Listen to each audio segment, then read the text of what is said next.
बिस्मिल्लाहिर्रहमानिर्रहीम। अस्सलामुअलैकुम।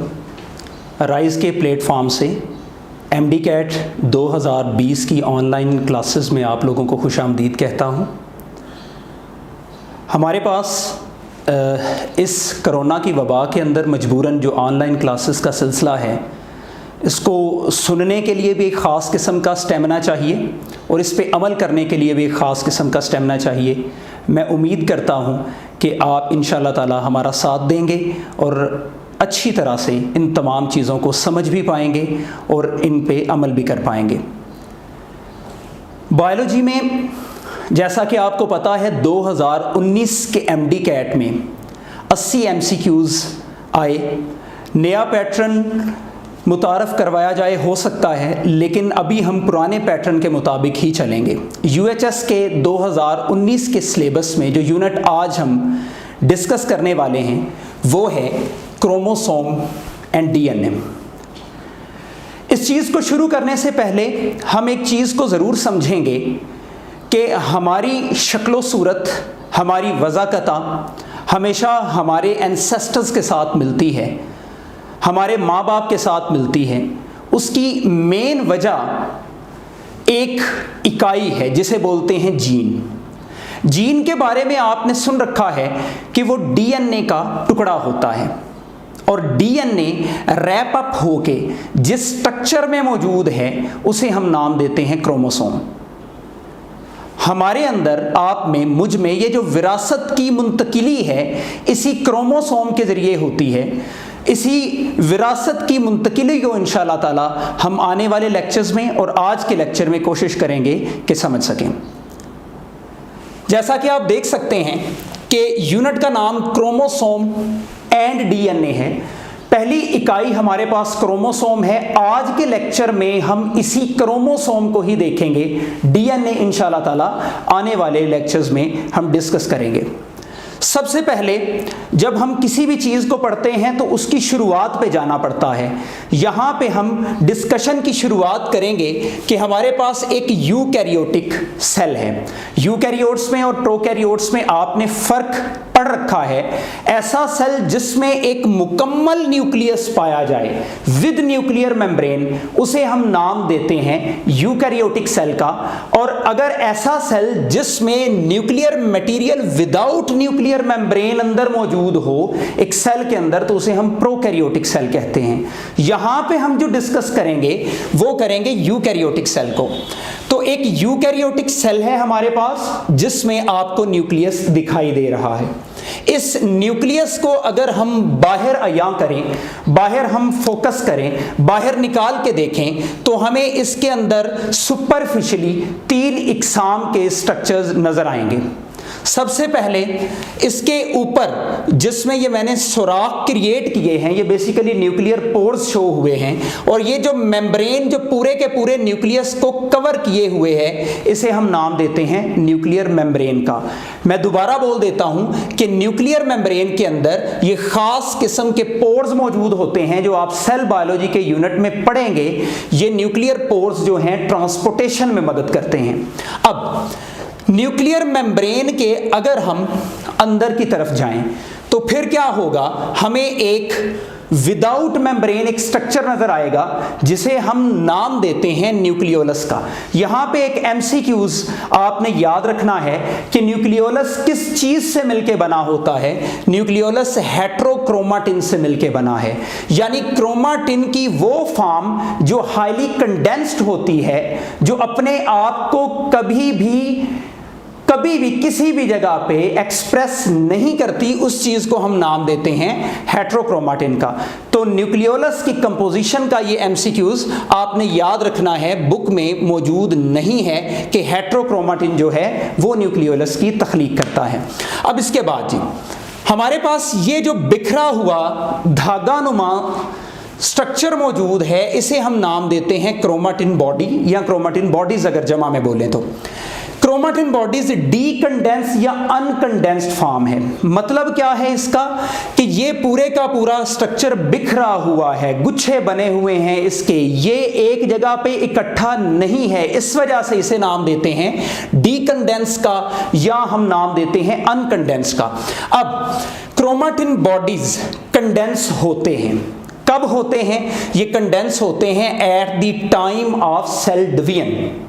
मैं फिर से बोले देता हूं कि ये बिखरा हुआ आमतौर पे नॉन डिवाइडेड सेल में जो स्ट्रक्चर नजर आता है उसे क्रोमेटिन बॉडीज कहते हैं, लेकिन at the time of cell division ये कंडेंस हो जाता है, ये इकट्ठा हो जाता है, ये जुड़ जाता है, ये मरबूत हो जाता है और कुदरत एक इकाई की तख्लीक करती है जिसे हम नाम देते हैं क्रोमोसोम का। इसकी डायग्राम भी आपके सामने है, आप देख सकते हैं, आपने बड़ी दफा पढ़ा हुआ है इसके कि ये आर्म्स वाला एक स्पेशल स्ट्रक्चर जिसकी तफसील थोड़ी देर बाद देखेंगे इंशाल्लाह ताला, इसे हम नाम देते हैं क्रोमोसोम का। क्रोमोसोम अगर आप लफ्ज पे गौर करें तो दो अल्फाज पे है, एक है क्रोमो और एक है सोम। क्रोमो कहते हैं कलर्ड चीज को, रंगदार चीज को। गूगल क्रोम का वर्ड आपने सुना है, गूगल का रंग वाला ब्राउजर। इसी तरह आपने क्रोमोप्लास्ट को पढ़ा, रंग वाले स्ट्रक्चर को कहते हैं, और सोम कहते हैं बॉडी को। तो हम ये कहेंगे ये कलर्ड बॉडी है। क्रोमोसोम का लफ्जी मतलब क्या है? कलर्ड बॉडी है। अब कलर, रंग ही रंग होते हैं। अब आप सोचेंगे कि क्या हमें जब भी सेल में देखें तो ये रंगदार नजर आएगा? ऐसा नहीं है। आप जब तक इसे खुद रंगेंगे नहीं, क्योंकि जब भी हम माइक्रोस्कोप के नीचे क्रोमोसोम या इस जैसी इकाइयों को देखना चाहें तो हमें पहले इन्हें रंगना पड़ता है। उस रंगने के अमल को स्टेनिंग कहते हैं। तो जब हम पूरे क्रोमोसोम को स्टेन करते हैं तो एक खूबसूरत रंगदार एक स्ट्रक्चर नजर आता है जिसे नाम देते हैं क्रोमोसोम का। अब क्रोमोसोम जो है इसकी अगर कंपोजिशन को देखा जाए तो मैंने सबसे पहले एक ऐसी चीज देखी है जो इसमें सबसे कम पाई जाती है, आरएनए। आरएनए के ट्रेसेस होते हैं, लेकिन सबसे ऊपर लिखने का मकसद क्या है आपको याद रहे, क्योंकि हम हमेशा ये दोनों चीजें तो फोकस में रखते हैं, ये तीसरी चीज भूल जाते हैं जिससे हमारा एमसीक्यूज रॉन्ग होने के चांसेस हैं। अच्छा जी, आरएनए के बाद 60% इसमें प्रोटीन होती है और 40% डीएनए है। यहां पे एक मैं पॉइंट क्लियर करता जाऊं कि अक्सर आप लोगों ने वीडियो लेक्चर्स में या बाकी चीजों में किया होगा कि एंटी टेस्ट के लेक्चर में एमसीक्यूज ही एमसीक्यूज होंगे। डेफिनेटली एमसीक्यूज होंगे, लेकिन यहां पे मैंने एमसीक्यूज के लिए पॉइंट्स बना रखे हैं। वो option A B C D कह के हम जो है टाइम जाया नहीं करेंगे। याद रखिएगा, हम जो कुछ पढ़ रहे हैं हर लाइन एक अदद एमसीक्यूज है। हम वापस टॉपिक पे आते हैं। हमने पढ़ा यूकैरियोटिक सेल में न्यूक्लियस, न्यूक्लियस के ऊपर न्यूक्लियर मेम्ब्रेन, न्यूक्लियर मेम्ब्रेन में न्यूक्लियोलस जो हेट्रोक्रोमाटिन से मिलकर बना है। उसके बाद इसके अंदर क्रोमाटिन बॉडीज जो अनकंडेंस्ड फॉर्म में है।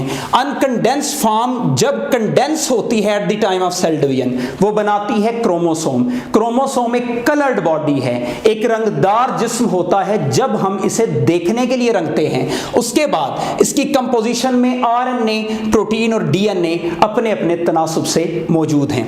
अब इसके बारे में कुछ अहम नुकात कि ये एक थिक थ्रेड लाइक स्ट्रक्चर है, धागानुमा साख्त है।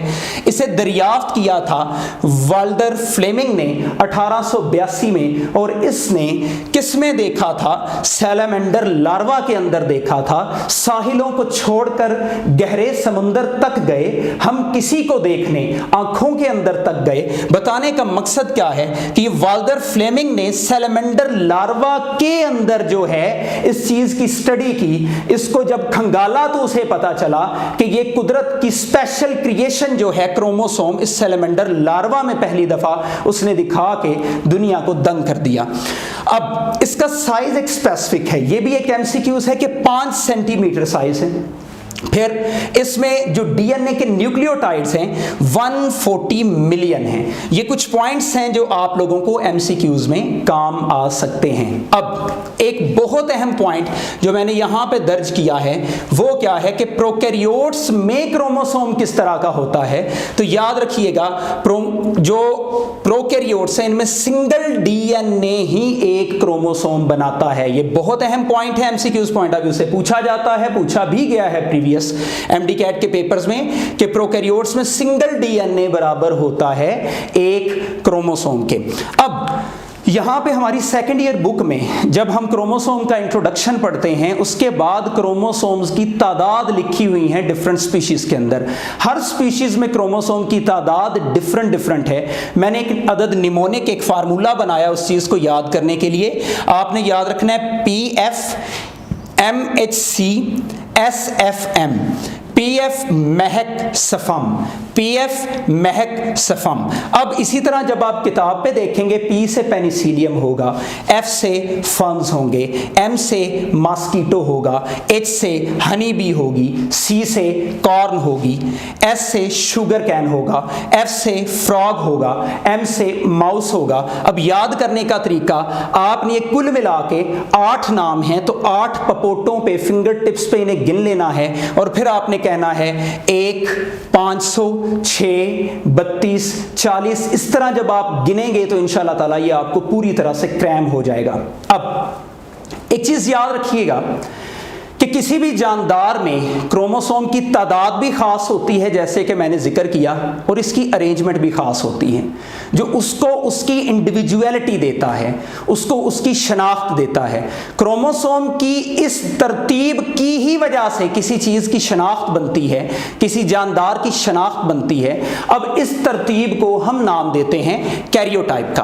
कैरियोटाइप क्या है? Particular arrangement of chromosome in an individual which gives it individuality, जो इसे इंडिविजुअलिटी प्रोवाइड करता है, इसे शनाख्त देता है, वो अरेंजमेंट क्या कहलाती है? कैरियोटाइप कहलाती है। अब कैरियोटाइप के बाद हमें स्ट्रक्चर ऑफ क्रोमोसोम देखना है। स्ट्रक्चर के लिए इसकी ये एक मैंने बिल्कुल सीधी सी डायग्राम बनाई है। अगर आप इस डायग्राम पे गौर करें तो आपको नजर आएगा कि हमारे पास यहां से मामला शुरू हो रहा है। एक ये खास किस्म का, इसमें मैं पंजाबी में बोलूं तो जोड़ लगा हुआ है। एक यहां पे जोड़ है, एक यहां पे जोड़ है और एक ये खास किस्म का स्ट्रक्चर है। हम देखते हैं कि ये हैं क्या। पहले सादा शुरू करेंगे और इसे फिर कॉम्प्लेक्स की तरफ लेके जाएंगे। सबसे पहले याद रखिएगा ये जहां पे बेंडिंग है, यहां पे मोड़ आया है, जहां पे खम आया है, वो खम वाला स्ट्रक्चर सेंट्रोमियर या प्राइमरी कॉन्स्ट्रिक्शन कहलाता है। याद रखिएगा, पहचान ये है कि प्राइमरी कॉन्स्ट्रिक्शन वो जगह है जहां पे बेंड आता है, इसके अलावा किसी भी जोड़ पे, किसी भी कंस्ट्रक्शन पे बेंडिंग नहीं होगी। ये पॉइंट आप लोगों ने एमसीक्यूज पॉइंट ऑफ व्यू से याद रखना है। और यही वो जगह है जिसमें फ्यूचर में इंशाल्लाह ताला आज के लेक्चर में ही हम पढ़ेंगे, यही वो जगह है जिसमें सेल डिवीजन के दरमियान जो स्पिंडल फाइबर्स हैं उनकी अटैचमेंट होती है। तो सेंट्रोमियर या प्राइमरी कंस्ट्रक्शन बेसिकली ये स्ट्रक्चर हुआ। अब दूसरे नंबर पे हमारे पास ये, जैसा कि मैंने दर्ज किया है, ये हमारे पास सेकेंडरी कॉन्स्ट्रिक्शन है। सेकेंडरी कॉन्स्ट्रिक्शन एक भी हो सकती है, एक से ज्यादा भी हो सकती है। अब सेकेंडरी कॉन्स्ट्रिक्शन को हम NORS, न्यूक्लियोलर ऑर्गेनाइजर रीजन्स बोलते हैं। न्यूक्लियोलर ऑर्गेनाइजर रीजन्स क्या मतलब हुआ? यानी ये वो जगह है, ये वो जगह है जिसने न्यूक्लियोलस को बनाना है। यानी सेकेंडरी कॉन्स्ट्रिक्शन वो स्ट्रक्चर्स हैं जिन्होंने न्यूक्लियोलस को बनाना है। अभी मैंने बताया था कि न्यूक्लियोलस हेट्रोक्रोमेटिन से मिलकर बना है। पता ये चला कि ये जो सेकेंडरी कॉन्स्ट्रिक्शन है इसमें हेट्रोक्रोमेटिन होता है जिसने न्यूक्लियोलस की तख्लीक करनी है। एक इंसान के अंदर जितने ज्यादा या जितनी तादाद में सेकेंडरी कॉन्स्ट्रिक्शंस मौजूद होंगे उतने ही उसके अंदर न्यूक्लियोलस पाए जाएंगे। जितनी तादाद में सेकेंडरी कॉन्स्ट्रिक्शंस मौजूद होंगे उतने ही उसमें क्या पाए जाएंगे? न्यूक्लियोलस पाए जाएंगे। अब अगली बात, सेकेंडरी कॉन्स्ट्रिक्शन हो गई, प्राइमरी कॉन्स्ट्रिक्शन हो गई। अब जो हमारे पास पॉइंट टू बी फोकस है वो है सैटेलाइट। ये सैटेलाइट क्या चीज़ है? सैटेलाइट एक खास किस्म का स्ट्रक्चर है जो तमाम क्रोमोसोम्स पे नहीं पाया जाता। पहली बात तो ये याद रख लें। एक्रोसेंट्रिक जो टाइप होती है क्रोमोसोम्स की वहाँ पे पाया जाता है। उनमें भी क्रोमोसोम नंबर 13, 14, 15, 21, 22 और वाई क्रोमोसोम पे ये पाया जाता है। अब इसमें पाया क्या जाता है? यूजलेस टाइप ऑफ डीएनए, जिसे जंक डीएनए का नाम भी कहा जाता है। और ये हमारे पास क्रोमोसोम के लेवल पे आइडेंटिफाइंग मार्कर के तौर पे एक्ट करता है। ओके हो गया जी। तो अभी तक हमारे पास बात जो हुई उसमें हमने क्रोमोसोम के स्ट्रक्चर को मुकम्मल तौर पे देख लिया। अब हम मजीद आगे बढ़ते हैं तो हम ये देखेंगे, ये आपके पास 3 डायग्राम्स हैं ए, बी और सी। बेसिकली क्रोमोसोम को लेके बहुत ज़्यादा कन्फ्यूजन होती है। मैं कोशिश कर रहा हूँ कि ये क्रोमोसोम की कन्फ्यूजन आपके सामने ख़त्म हो जाए। आपके सामने एक क्रोमोसोम ये है, एक ये क्रोमोसोम है, एक ये बने हुए हैं ये तीनों ही क्रोमोसोम। अब बात समझने वाली क्या है, ये जो हमारे पास क्रोमोसोम की टाइप है ये अनरेप्लिकेटेड है। इस फॉर्म में हम कभी भी इसे एक्चुअल वे में नहीं देख सकते। हम इसे अंडरस्टैंड करने के लिए बना रहे हैं कि इंटरफेज की G1 फेज के अंदर इसकी ये हालत होती है। दूसरे नंबर पे ये डायग्राम आ गई। हम जब भी क्रोमोसोम को देखेंगे माइक्रोस्कोप में तो वो हमें इस हालत में नजर आएगा। वजह क्या है कि हमें इंटरफेज की S फेज में जब रेप्लिकेशन ऑफ क्रोमोसोम हो जाती है, डुप्लीकेशन ऑफ क्रोमोसोम हो जाती है, जब वो एक से यूं रेप्लिकेट होके 2 क्रोमाटिड वाला क्रोमोसोम बना देता है तो हमें इसी हालत में नजर आता है। इस वजह से हम हमेशा कहते हैं कि क्रोमोसोम की यही एक्चुअल शक्ल है। अब यहां पे देखें तो इसी को स्प्लिट किया, जब सेल डिवीजन के अंदर अलग होती है ना फेज में, तो ये हालत हो जाती है। ये भी क्रोमोसोम है। बात समझने वाली क्या है कि ये अनरेप्लिकेटेड फॉर्म है, ये रेप्लिकेटेड फॉर्म है, और ये क्या है, स्प्लिटेड फॉर्म है एनाफेज के अंदर जब स्प्लिशन हो जाती है। अब एक रूल याद रखिएगा कि number of centromeres equal to number of chromosome. जितने सेंट्रोमियर होंगे उतने क्रोमोसोम होंगे। इधर 1 सेंट्रोमियर, ये 1 क्रोमोसोम, इधर भी 1 सेंट्रोमियर, सेम सेंट्रोमियर पे 2 क्रोमाटिड लगे हुए हैं तो ये भी क्या हुआ, 1 क्रोमोसोम हुआ। यहां पे 2 सेपरेट सेंट्रोमियर तो ये भी क्या हुआ, अलग-अलग क्रोमोसोम हुआ। तो number of centromeres equal to number of chromosomes. अब इसके लिहाज से एक कॉन्सेप्ट डेवलप होता है जो यहां पे आपके सामने है। ये कॉन्सेप्ट क्या है, ये भी काफी ज्यादा कंफ्यूज करता है कि जब 1 सेंट्रोमियर पे 2 क्रोमाटिड जुड़े हों, जब एक ही घर में 2 लोग रह रहे हों, एक ही माँ बाप की औलाद हो, तो उन्हें हम कहते हैं जी ये बहनें हैं, ये भाई हैं। तो यहाँ पे एक ही सेंट्रोमियर पे जब 2 क्रोमाटिड जुड़े हुए हैं तो इस चीज को हम बोलते हैं सिस्टर क्रोमाटिड्स। और अगर कोई दूसरा क्रोमोसोम आएगा तो वो इनकी बहन नहीं होगा, इन जैसा नहीं होगा, वो अलग होगा, वो इन जैसा हूबहू नहीं होगा। इस वजह से मैंने निशानदही कही कि इसे क्या बोलते हैं, नॉन सिस्टर क्रोमाटिड्स। नेक्स्ट आपके पास एक छोटा सा कंसेप्ट है जिसे हम देखेंगे, वो क्या है, होमोलोगस क्रोमोसोम। आज हम क्रोमोसोम के रिलेटेड तकरीबन तमाम प्रॉब्लम्स को सॉल्व करेंगे। होमोलोगस क्रोमोसोम क्या है, एक कुदरत की बड़ा खूबसूरत अमल जो है वो है औलाद की पैदाइश। माँ बाप से बच्चा पैदा होता है, उस बच्चे की पैदाइश के लिए बाप की तरफ से स्पर्म आता है, माँ की तरफ से एग आता है। आपने हमेशा पढ़ा कि जो स्पर्म है उसमें 23 क्रोमोसोम्स हैं। ह्यूमन की बात कर रहा हूँ, जो स्पर्म है उसमें 23 क्रोमोसोम हैं, जो एग है उसमें भी 23 क्रोमोसोम हैं। जब वो स्पर्म और एग आपस में फ्यूज होके जाइगोट बना देते हैं तो जाइगोट में 46 क्रोमोसोम्स हो जाते हैं, यानी 23 जोड़े।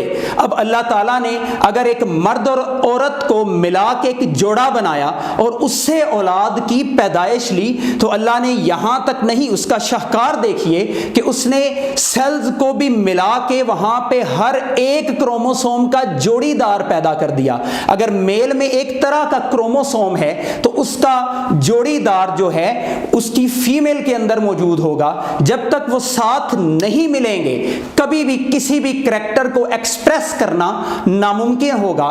तो याद रखिएगा, ऐसे क्रोमोसोम्स जो जोड़ीदार हों, एक आए जी हस्बैंड की तरफ से, चलें हम फॉर सेक ऑफ फन इसको थोड़ा सा देख लेते हैं जी हमेशा, क्योंकि हस्बैंड बेचारे मायूस ही होते हैं वाइफ के सामने, तो ये खुशो खुरम है जी वाइफ, और ये बहुत ज़्यादा मायूस क्योंकि हमेशा से ये चलता आ रहा है। तो ये हस्बैंड की तरफ से एक जोड़ीदार क्रोमोसोम आया और वाइफ की तरफ से दूसरा जोड़ीदार क्रोमोसोम आया। इनकी पहचान करते हैं, इनकी पोजीशन ऑफ सेंट्रोमियर क्या होगी, सेम होगी। इनकी लेंथ ऑफ क्रोमाटिड क्या होगी, सेम होगी, और जब इन्हें रंगेंगे तो तब भी क्या होंगे, सेम होंगे। कभी भी ऐसा नहीं होगा कि इनके रंगने से आने वाला जो कलर है वो अलग हो।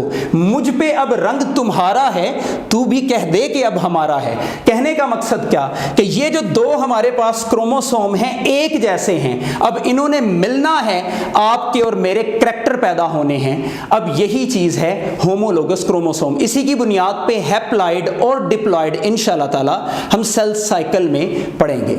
होमोलोगस क्रोमोसोम्स के कॉन्सेप्ट के बाद अब हम मजीद आगे बढ़ेंगे तो हमारे पास जो पॉइंट है वो है सेंट्रोमियर। अगर पहले इस लफ्ज पे गौर करें तो सेंट्रो का मतलब होता है सेंट्रल यानी दरमियानी, और मियर का मतलब होता है यूनिट, तो इसका लफ्जी मतलब बना सेंट्रल यूनिट। इसकी अगर कंपोजिशन की बात की जाए तो ये डीएनए और प्रोटीन्स पे मुश्तमिल है। प्रोटीन्स इसमें दो तरह की होती हैं, हिस्टोनिक प्रोटीन्स भी और नॉन हिस्टोन प्रोटीन्स भी। तो पता ये चला कि सेंट्रोमियर एक सेंट्रल यूनिट है जो डीएनए और प्रोटीन्स पे मुश्तमिल है।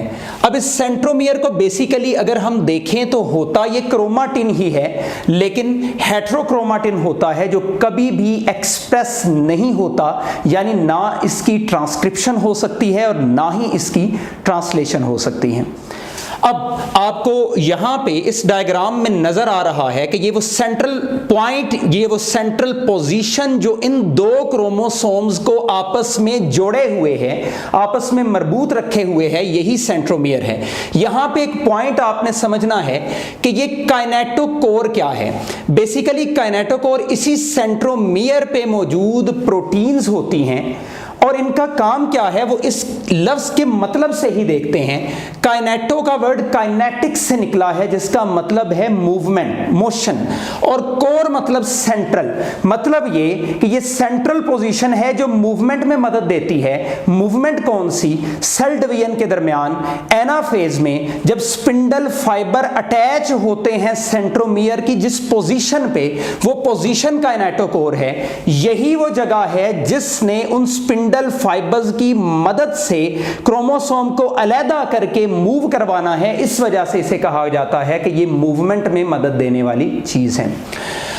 उसके बाद आपके पास कॉन्सेप्ट है क्रोमाटिड का। बेसिकली क्रोमाटिड क्या है कि जब हमारे पास एस फेज में एग्जैक्ट रेप्लिका ऑफ क्रोमोसोम बनता है, एक क्रोमोसोम डुप्लीकेट होता है लेकिन एक ही सेंट्रोमियर के जरिए ये अटैच रहते हैं, तो ऐसे स्ट्रक्चर को हम नाम देते हैं बेसिकली क्रोमाटिड। दो पॉइंट्स हैं इसके एमसीक्यूज पॉइंट ऑफ व्यू से, एग्जैक्ट रेप्लिका ऑफ क्रोमोसोम और दूसरा अटैच थ्रू सेम सेंट्रोमियर। अब यहां पे एक तीसरा एमसीक्यूज भी इसका बन सकता है कि कौन सी फेज के दरमियान बनता है, तो इंटरफेज की एस फेज के दरमियान बनता है। फिर मजीद यूएचएस के सिलेबस में आपको एक टीलोमियर वर्ड नजर आएगा, हमारे बुक के अंदर ये नहीं है और बहुत ही आसान सी चीज है क्या? टीलोमियर बेसिकली हर क्रोमोसोम के टर्मिनल एंड पे पाए जाने वाले रिपीटेड न्यूक्लियोटाइड का सीक्वेंस है। इसके दो काम हैं। एक काम ये कि नेबर जो क्रोमोसोम, मिसाल के तौर पे ये एक और क्रोमोसोम पड़ा है तो इनके एंड्स को आपस में जुड़ने से रोकता है, और दूसरा क्रोमोसोम को डेटेरियोरेट होने से, तबाह होने से, साइड्स इसकी टर्मिनल एंड्स को तबाह होने से बचाता है। अभी तक हमने सेंट्रोमियर, क्रोमाटिड और टीलोमियर को देख लिया। अब इसके बाद एक वर्ड है बेसिकली हमारे पास जो क्रोमोमियर कहलाता है, ये भी सिलेबस में नहीं है। लोकलाइज्ड डीएनए की कंडेंसेशन से क्रोमोसोम में खास किस्म के डिप्रेशन या खास किस्म के पॉइंट्स का जन्म होता है। आपको स्क्रीन पे डायग्राम में नजर भी आ रहा है। इस चीज को हम नाम देते हैं क्रोमोमियर का। इससे आगे बढ़ते हैं तो बहुत ही अहम और आज की आखिरी चीज वो क्या है? Chromosomal organisation. कि कुदरत ने इतने बड़े डीएनए को क्रोमोसोम में परोया हुआ कैसे है। तो ये कुदरत का शाहकार देखिएगा कि हमारे पास सबसे बड़ी एंटिटी जो है वो क्रोमोसोम है, जिसका राउंड अबाउट साइज 5 सेंटीमीटर है। क्रोमोसोम के अंदर क्रोमाटिड होता है। डायग्राम में भी मैंने आपको ये जाहिर किया। अब ये जो क्रोमाटिड है इसका जो नेचुरल साइज है राउंड अबाउट वो 700 नैनोमीटर है। उसके बाद क्रोमाटिड के अंदर कुदरत ने सुपर कॉइल रखा हुआ है, सुपर कॉइलिंग रखी हुई है। इसका साइज राउंड अबाउट 300 नैनोमीटर है। डायग्राम में आप इस चीज की तरतीब को देख सकते हैं। उसके बाद सुपर कॉइल में क्रोमाटिन फाइबर है, इसकी भी आप लोग डायग्राम देख सकते हैं जिसमें खास यूनिट्स के गुच्छे आपको कॉइल होते हुए नजर आएंगे। यहां पे खास बात यह है कि इसे क्रोमाटिन फाइबर को सोलेनॉइड भी कहते हैं। इसका साइज 30 नैनोमीटर है और इसकी दो टाइप्स होती हैं क्रोमाटिन की। एक हाईली कंडेंस्ड फॉर्म जो कभी भी खुद को एक्सप्रेस नहीं करता, उसे हम नाम देते हैं हेट्रोक्रोमाटिन का, और एक इसकी ऐसी फॉर्म जो होती तो कंडेंस है लेकिन जब जरूरत पड़े तो ये डीकंडेंस होके खुद को एक्सप्रेस कर पाती है। इस चीज को हम नाम देते हैं यूक्रोमाटिन का। क्रोमाटिन फाइबर के अंदर न्यूक्लियोसोम स्ट्रिंग है, एक लड़ी है बेसिकली किस चीज की, न्यूक्लियोसोम्स की। न्यूक्लियोसोम के ये गुच्छे एक लड़ी की फॉर्म में मौजूद हैं। अब इस न्यूक्लियोसोम स्ट्रिंग के अंदर क्या मौजूद है, न्यूक्लियोसोम मौजूद है। अब बेसिकली ये न्यूक्लियोसोम क्या है, न्यूक्लियोसोम हिस्टोन प्रोटीन्स जो 8 की तादाद में, उसे ऑक्टामर कहते हैं, 8 की तादाद में हिस्टोन प्रोटीन्स जिसे कहते हैं 8 जो हिस्टोन प्रोटीन्स हैं ऑक्टामर बनाए हुए हैं, उनके ऊपर तकरीबन 200 न्यूक्लियोटाइड डीएनए जो है वो लिपटा होता है इस फॉर्म में। ये 8 हमारे पास हिस्टोन्स हैं जिसके ऊपर इस तरह डबल बल दे के डीएनए लिपटा हुआ है। यहां पे मैंने एक पॉइंट को फोकस किया है कि हमारे पास ये जो एग्जैक्ट न्यूक्लियोटाइड जो इसके ऊपर लिपटे होते हैं इनकी तादाद है 164। हमने तो 200 पढ़ा, तो बाकी के 36 कहां गए? बाकी के 36 बेसिकली होता ये है, ये एक न्यूक्लियोसोम है, ये दूसरा न्यूक्लियोसोम है, दरमियान में ये जो लिंक्ड डीएनए है इसके अंदर 36 न्यूक्लियोटाइड होते हैं। दोनों को अगर हम कैलकुलेट करें तो टोटल 200 ही बनता है, जो फेडरल की बुक में भी है, जो सरगोदा बोर्ड की बुक में भी है, जो केपीके के अंदर भी है। तो बात ये पता चली कि क्रोमोसोम में क्रोमाटिड, क्रोमाटिड में सुपर कॉइलिंग, सुपर कॉइलिंग में क्रोमाटिन फाइबर, क्रोमाटिन फाइबर में न्यूक्लियोसोम स्ट्रिंग, न्यूक्लियोसोम स्ट्रिंग में न्यूक्लियोसोम मौजूद है। अब यहां पे बहुत अहम कुछ पॉइंट्स बताऊंगा जो एमसीक्यूज के लिए आपके लिए काम आएंगे। सबसे पहली बात कि जो हमारे पास डीएनए है उस पर नेगेटिव चार्ज होता है फॉस्फेट ग्रुप की वजह से, और हमारे पास जो हिस्टोन प्रोटीन्स हैं ये हाईली पॉजिटिव होती हैं due to basic amino acid arginine और लाइसिन। अब ये फॉस्फेट ग्रुप और ये जो हमारे पास पॉजिटिवली चार्ज हिस्टोन है, नेगेटिव और जमा का आपस में मिलाप होता है और ये जुड़ जाते हैं। लेकिन यहां पे अहम 3 पॉइंट, इनमें ये बॉन्डिंग, वैसे तो जमा मनफी की आयोनिक बॉन्डिंग होती है लेकिन यहां पे आयोनिक बॉन्डिंग नहीं है, ना कोवेलेंट बॉन्डिंग है। तो फिर कौन सी फोर्स है जो इनको जोड़ के रखती है? ये फोर्स है इलेक्ट्रोस्टैटिक फोर्स। मैं फिर से बोल रहा हूं, जो डीएनए को और हिस्टोन्स को जोड़ के रखती है फोर्स, वो इलेक्ट्रोस्टैटिक फोर्स है। यही वजह है कि जब डीएनए ने खुद को एक्सप्रेस करना होता है तो ये इलेक्ट्रोस्टैटिक फोर्स जल्दी से इन्हें जुदा भी कर देती है और फिर जब जरूरत पड़े तो ये जुड़ भी जाते हैं। अगर आयोनिक या कोवेलेंट बॉन्ड होता तो इनका जुड़ना नामुमकिन था, और अगर ये एक दफा जुदा हो जाते तो मुमकिन नहीं था दोबारा इनका विसाल हो सकता। अब अगली बात, आखिरी जो आज की बात है कि न्यूक्लियोसोम में जो मेन चीज हिस्टोन्स जिनका जिक्र किया वो है, और दूसरी चीज जो है डीएनए। डीएनए इंशाल्लाह ताला नेक्स्ट लेक्चर में देखेंगे। आज हम थोड़ा सा जिक्र करेंगे हिस्टोन्स का। हिस्टोन जैसा कि मैंने आपको बताया एक अल्केलाइन या बेसिक प्रोटीन है, हाईली पॉजिटिव है, आर्जिनिन और लाइसिन इसके अंदर मौजूद हैं। इसकी 5 टाइप्स हैं जो आपको आपकी स्क्रीन पे नजर आ रही हैं, जिनमें H1 है, उसके बाद H2A है, H2B है, H3 है और H4 है। ये हमारे पास 5 इसकी टाइप्स हैं, और जब ये न्यूक्लियोसोम की फॉर्म में मौजूद होती है तो ये 8 हिस्टोन के जो टुकड़े हैं आपस में जुड़ के ऑक्टामर बनाते हैं, और वो ऑक्टामर डीएनए को अपने साथ लपेट के सारे मामलात करता है और न्यूक्लियोसोम बना देता है।